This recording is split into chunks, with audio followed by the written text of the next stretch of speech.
નમસ્કાર. અલ્ટરનેટર પ્રોટેક્શનના ન્યુમેરિકલ્સના આજના આ રસપ્રદ વિશ્લેષણમાં સ્વાગત છે. ઇલેક્ટ્રિકલ એન્જિનિયરિંગનો આ વિષય સાંભળવામાં ભલે જટિલ લાગે, પણ ખરેખર તે એકદમ તાર્કિક છે. આજના આ સેશનમાં આપણે માત્ર થિયરી જ નહીં, પણ આંકડાઓ કેવી રીતે કામ કરે છે એનું એક અદ્ભુત પ્રેક્ટિકલ ચિત્ર જોવાના છીએ.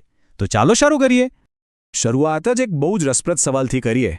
ક્યારે વિચાર્યું છે કે અલ્ટરનેટરનું 100% વાઇન્ડિંગ ક્યારે સંપૂર્ણપણે સુરક્ષિત કેમ નથી હોતું? પ્રેક્ટિકલી જુઓ તો આ એક બહુ મોટી સમસ્યા છે.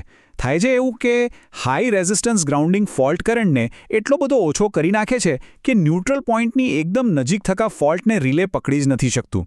જરા વિચારો, આ નાનકડી અસુરક્ષિત ટકાવારી કરોડો રૂપિયાના પાવર પ્લાન્ટને જોખમમાં મૂકી શકે છે. આ ખામી પાછળનું ગણિત સમજવું ખરેખર રોમાંચક છે. આજે આપણે કયા મુદ્દાઓ કવર કરવાના છે એના પર એક નજર કરી લઈએ. આપણે પ્રોટેક્શનની સમસ્યા સમજીશું, ત્યારબાદ ઉદાહરણ 4.1ની માહિતી અને પ્રાથમિક ગણતરીઓ જોઈશું. પછી અસુરક્ષિત વાઇન્ડિંગની ગણતરી કેવી રીતે થાય છે તે સમજીને છેલ્લે ઉદાહરણ 4.2ની ચર્ચા કરીશું. આ સ્ટેપ બાય સ્ટેપ એપ્રોચથી આખું ગણિત એકદમ સરળ બની જશે. તો ચાલો સૌથી પહેલા વિભાગ 1થી શરૂઆત કરીએ. પ્રોટેક્શનની વાસ્તવિક સમસ્યા શું છે? આ અસુરક્ષિત વાઇન્ડિંગ એટલે શું? સરળ ભાષામાં કહીએ તો આ ઓલ્ટરનેટરના વાઇન્ડિંગનો એવો ભાગ છે જે ન્યુટ્રલ પોઇન્ટની સાવ નજીક હોય છે. હવે અહીં એક મોટી વિડંબના જુઓ. જે રેઝિસ્ટન્સ આપણે સિસ્ટમને શોર્ટ સર્કિટથી બચાવવા માટે મૂક્યો છે, બરાબર ને, એ જ રેઝિસ્ટન્સ રિલે માટે એક નાનકડો બ્લાઇન્ડ સ્પોટ એટલે કે અંધળો વિસ્તાર ઊભો કરી દે છે. પરિણામે ફોલ્ટ કરંટ એટલો ઘટી જાય છે કે તે રિલેના ઓપરેટિંગ લેવલ સુધી પહોંચી જ નથી શકતો. હવે આગળ વધીએ વિભાગ 2 તરફ. ઉદાહરણ 4.1ની માહિતી.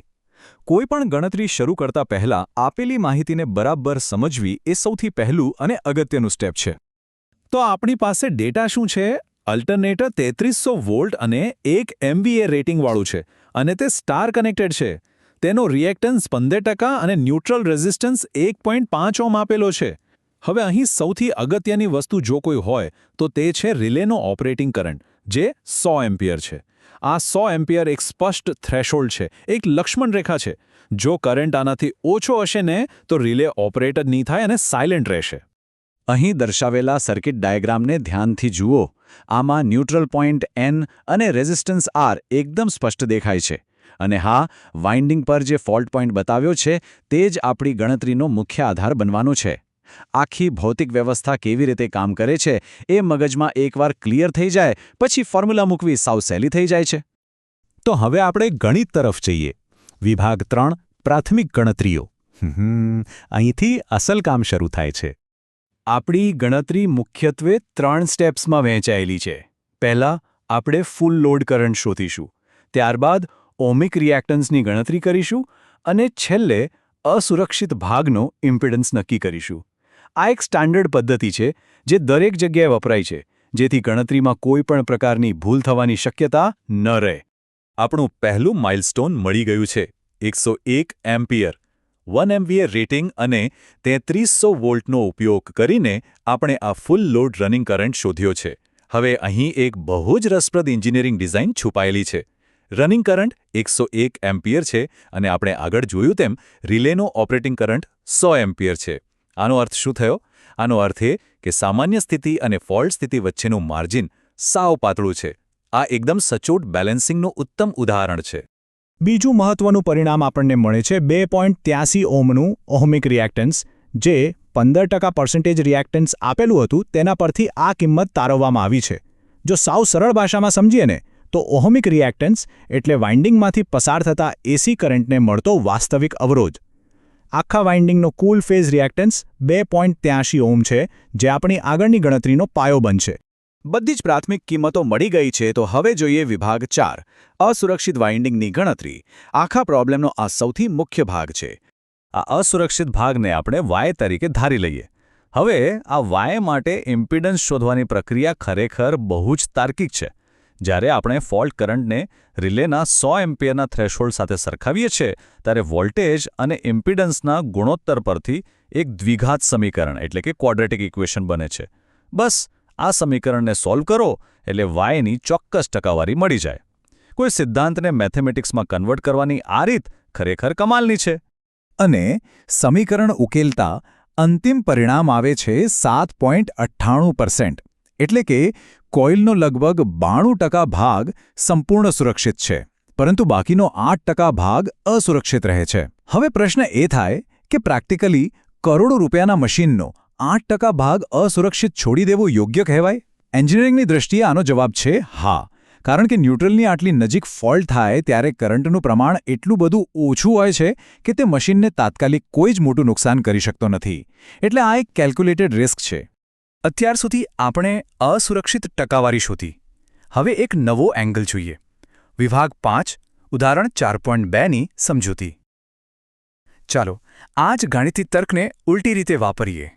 આ બંને ઉદાહરણોને સાથે મૂકીને જોઈએ તો રિવર્સ એન્જિનિયરિંગનો ખ્યાલ સ્પષ્ટ થશે.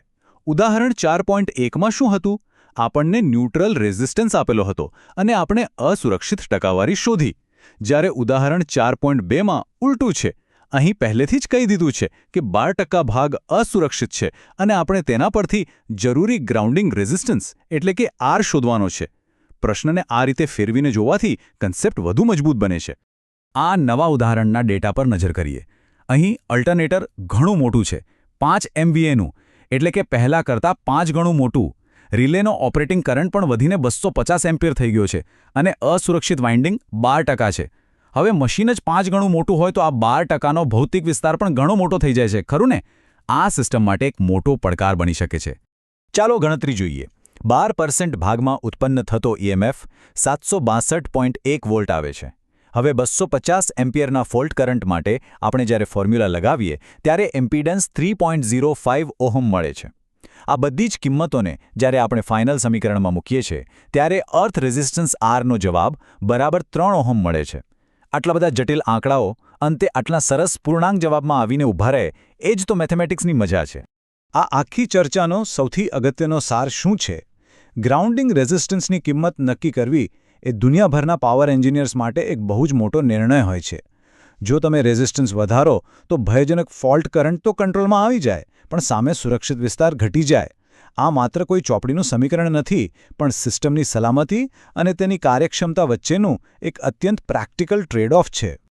અંતે આજના આ વિશ્લેષણને આપણે એક વિચારવા જેવા પ્રશ્ન સાથે પૂરું કરીએ. વાસ્તવિક દુનિયામાં 100% પ્રોટેક્શનની એકદમ નજીક પહોંચવા માટે શું ઉચ્ચ ફોલ્ટ કરંટનું મોટું જોખમ ઉઠાવવું વ્યાજબી છે ખરું? આ એક એવો પ્રશ્ન છે જે એન્જિનિયરિંગમાં આગળ સંશોધન કરવા માટે પ્રેરે છે. તો ગણતરીઓના આ રસપ્રદ સફરમાં જોડાવા બદલ ખૂબ ખૂબ આભાર. ટૂંક સમયમાં જ બીજા આવા જ રોમાંચક વિશ્લેષણ સાથે ફરી મળીશું.